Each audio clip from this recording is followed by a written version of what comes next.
Just like any game on the road, of course the other teams, uh, I feel like energy level is definitely going to be raised, and of course the crowd is going to be into it. So I think the biggest thing is just really just trying to worry about, the 5 guys out there on the court, and then everybody on the bench just really staying keyed in and focused on their game, for 40 minutes. They're going to hit threes. We understand that. So I think the biggest thing is just, running them off the three-point line, getting a hand up on every shot, and just not giving up second opportunities where, they can get, another shot up from the three-point line. So I think the biggest thing is just realizing who we're going to play against, knowing the personnel, and just playing everybody according to what the coaches say. I definitely, after we started 0-3, going up to Syracuse and dropping that game, we definitely realized and came together as a team and kind of talked and just realized, what do we want this season to be like, and how do we want to let this define, our lives, but, more importantly, our time here at Carolina. And, just being a leader, we were able to get that first win, and then we dropped the game at UVA. I think that was probably the turning point in the season, definitely.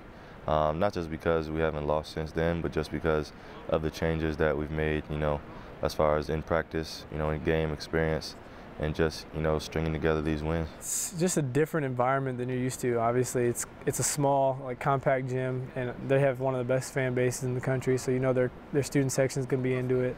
And it's just different because of, I guess, the makeup of the arena. You're used to a conventional arena, seats a bunch of people in there, you feel like you're in a high school gym. So it's difficult, but having played in there once already, I think is going to help, being able to adjust to that.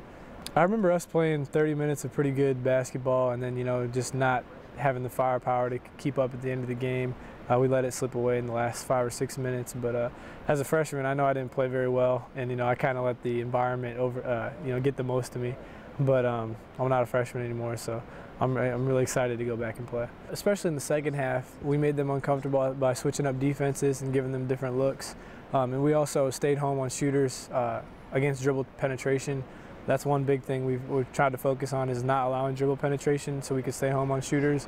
And we're going to emphasize that again, just because, they're too good of shooters to consistently give open looks. They're not going to go 5 for 22 unless we're right on them and have a hand in their face every time. Yeah, I think we were playing better up until the last couple of games. I think knowing that we locked up a top 4 seed in the tournament might have made guys relax for a second, or take a deep breath, and we were still able to get the wins, but they were more fortunate wins than they were us asserting our dominance as a team. So we just need to get back to having a couple good days of practice. We had a couple good days of practice. We got one more today to sharpen up and get our focus ready, because we understand that if we have the effort that we've had the last couple games, then it's not going to go the way we'd like to tomorrow. The team has bought in, to believing in what coaches talked about every day in practice. He shows us on film when we're 0-3, 1-4, the things that we're doing wrong, and we finally understood that we need to change these things. We can't just looking at the same mistakes over and over again. We bought in. We've played a lot harder, and that success has kind of been contagious. We've been hungry for wins, and that's the biggest thing.